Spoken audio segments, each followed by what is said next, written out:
IVM.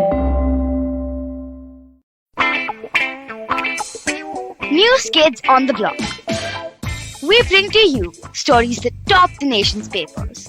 Fresh from the Ascend International School and IVM desk. Hi, I'm Kavya. I'm Anya. And I'm Trivik. And I think we'll start by introducing each other. So Trivik is a very naturally annoying person. But other than that, he is very crazy about football, specifically Liverpool. Like, I'm not exaggerating. He will die for that club. He's super energetic. And he's always making really bad jokes that are never funny. And yeah, that practically summarizes him. Okay, Kavya, since you've done such a great job with Trivik, I'll do you.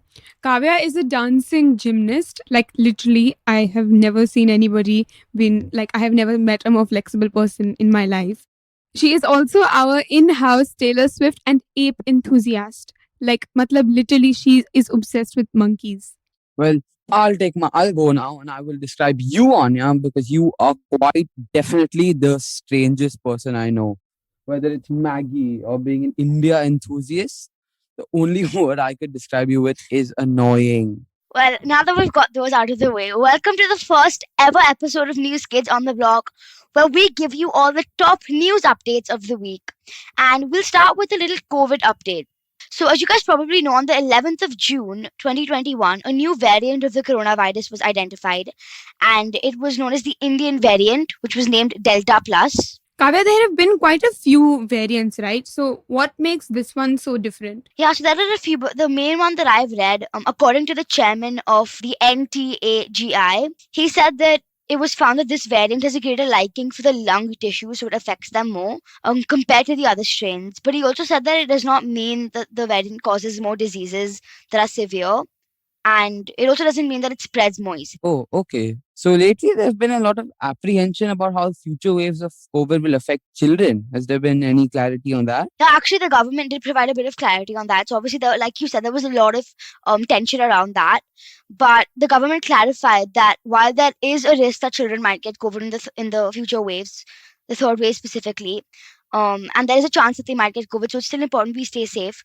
But notice is that children will often remain asymptomatic, and even if they do get COVID, they won't be affected as badly, and the rate of hospitalization for children isn't very high. So even if they do get it, it probably won't be as severe. Obviously, that doesn't apply for every person and every kid, but that's what they've noticed as a common pattern. Thanks, Kavya. In other news in India, there was a recent unfortunate case of terror when 2 bombs were dropped on an Air Force base in Jammu.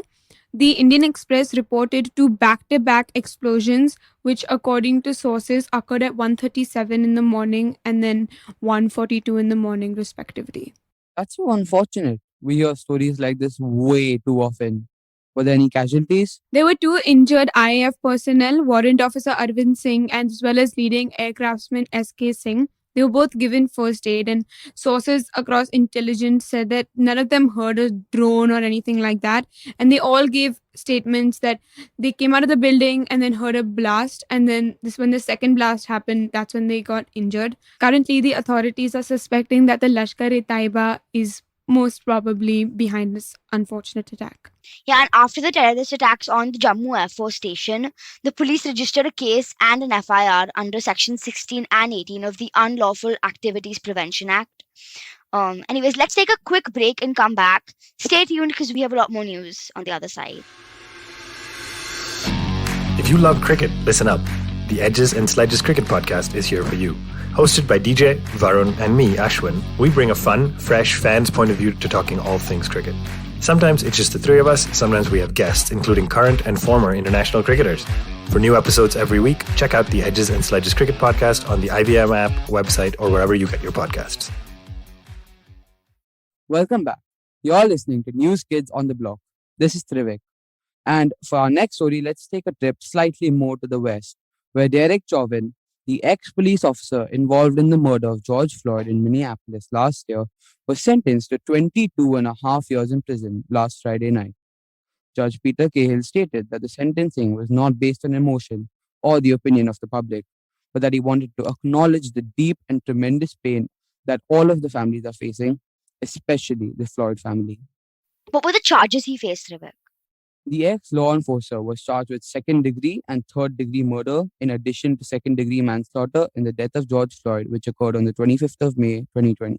Well, I mean, given how sort of publicized and how much traction the Black Lives Matter movement gained after George Floyd's death, what were the public perceptions about this and just kind of the outrage that filled the United States? Did like the world see it as a fair sentence? Well, in terms of unlawful use of deadly force, this was one of the longest sentences ever. However, like you said, this was not just any case. This was a very publicized case, and there were marches everywhere, which it sparked a big cause of support to the Black Lives Matter movement. And while it was the longest ever sentence given to a case like this one, local protest leader Nikema Levy Armstrong said what the public were thinking, and that is, just because it's the most time doesn't mean it's enough time. And while it was a fair sentence in terms of the justice system of America, the public felt he deserved more time. Well, some controversy that's currently happening in the US involves Britney Spears. Wait, she's that singer, right? She sang that song. It's called Toxic or something. Yeah, that's the one. The one with the really like the violin-y. Okay, we don't need to subject people to my singing on the first episode. So she has been in the media a lot recently after her court case against her father has taken off. In it, she requested to the long-running conservatorship, saying that she is exploited, she can't sleep, she's depressed, and that she cries every day. But sorry, what is a conservatorship? Under the American law, I believe a conservatorship is like when you appoint a guardian, as per the law, to manage like not just the financial affairs but even like the daily life of another person. So usually this will happen to people who are mentally, ill, or to people who have dementia or something like that, or they're just like unable to maintain themselves. In Britney's case, her father is the one who has complete control over her. NPR reported that their arrangement requires Britney's what is estimated to be around $60 million. Her fortune is completely controlled by her father, who has legal power to negotiate business opportunities and any other financial thing that she might want to do. Wait, Britney Spears was a thing a long time ago. Why has this become so important right now? Well, because last Wednesday, which was the 23rd of June, she officially asked the court to end this conservatorship, and she made an extremely public statement saying that it's my wish and my dream for this to end. I just want my life back.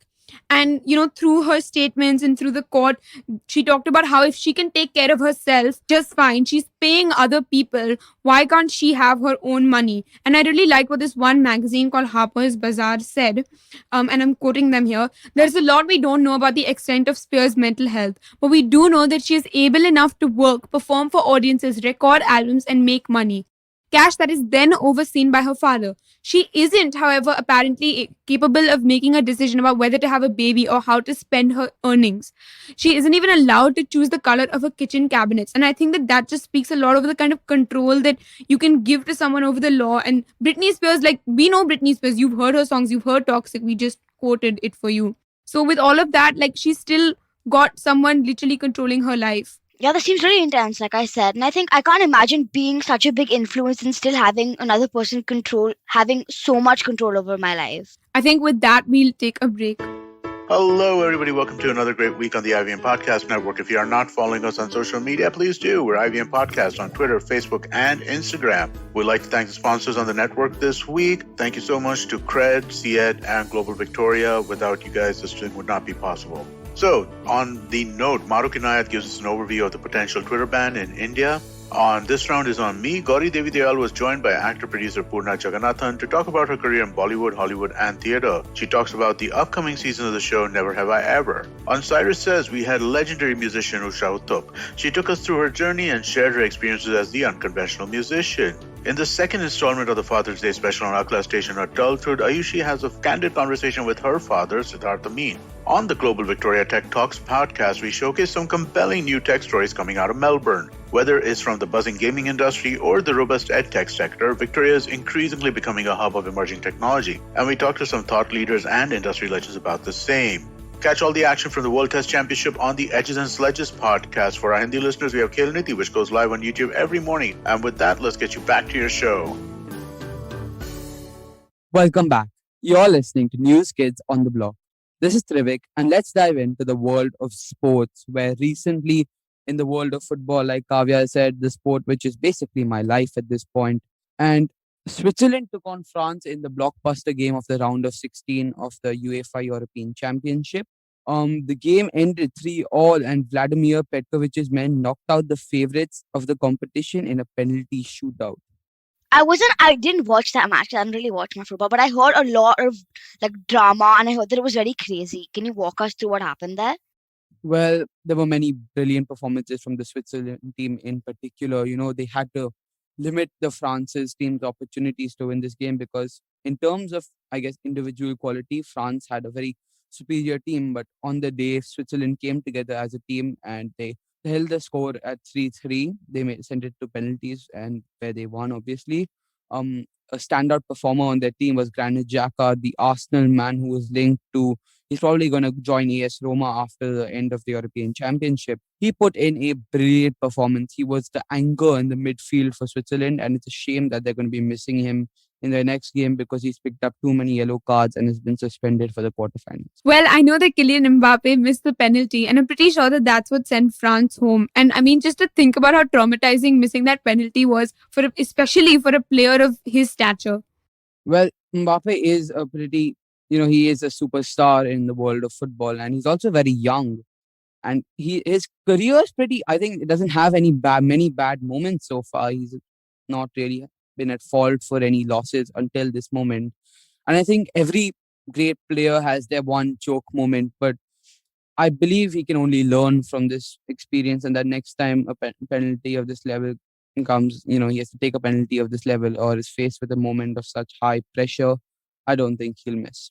I guess you could say that. Karim Benzema also returned to this France team. He was the other striker. He scored 2 goals and he had a brilliant performance in the whole Euros. He scored 4 goals overall and is currently only 1 goal behind top scorer Cristiano Ronaldo, who probably won't, neither of them will probably win the Golden Boot as they've both been knocked out of the tournament.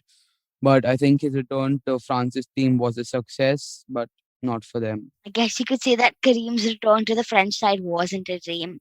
I also heard that there was some upset in the French dressing room after the game, right? Yeah, French central defender Varane accused his right back Pavard of making too many defensive errors. And Pavard complained that he didn't receive enough defensive cover from their midfielder Pogba.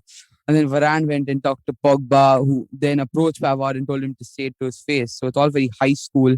And there was a lot of immature behavior in the French dressing room. And hopefully, before the World Cup shows up in a year or so, they can pattern up and put on a good show. Well, all this talk about the World Cup, we've got something kind of similar approaching us. Kavya, do you want to walk us through some exciting things that we can look forward from the Indian side this upcoming Olympics? I think it starts in less than a month at this point. Yeah, so we just thought we would take you through 3 athletes, Indian athletes who are part of the Indian Army that we can look forward to seeing at the Tokyo Olympics.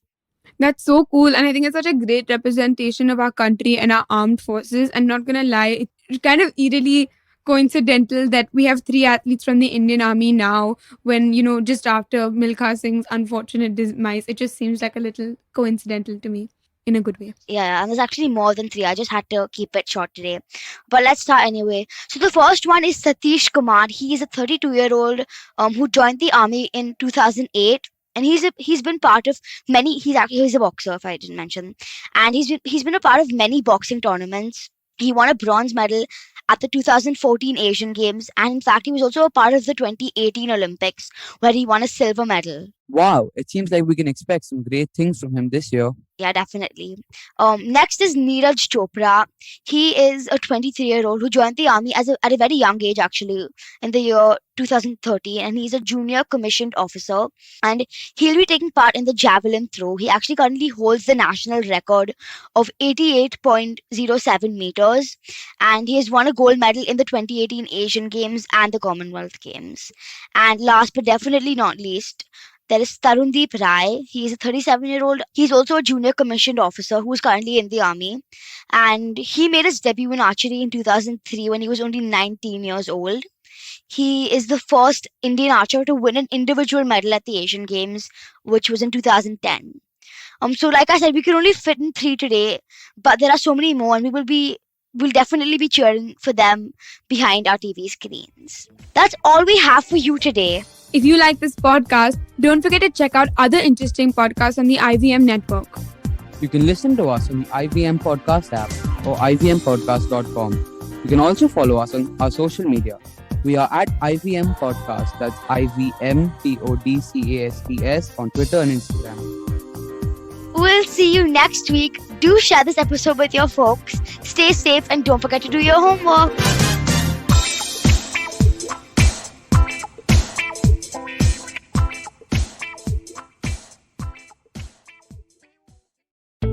Feeling overwhelmed, anxious, struggling with too many obstacles, don't know where your life is headed? Well, if you are dealing with one or all of these, tune into the Positively Unlimited podcast, because in each episode, I share a life lesson, a life hack, a pro tip that can help you get your life back on track. All episodes are available on the IVM website, IVM Podcast app, or wherever it is that you get your podcast from. Hi, I'm Zarina Poonawalla, host of the Empowering Series podcast on the IVM network.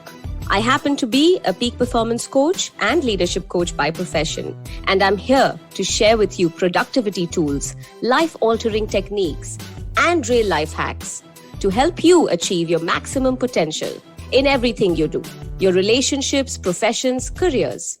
So tune in every Monday to unleash your inner power. Be safe, be well, be empowered.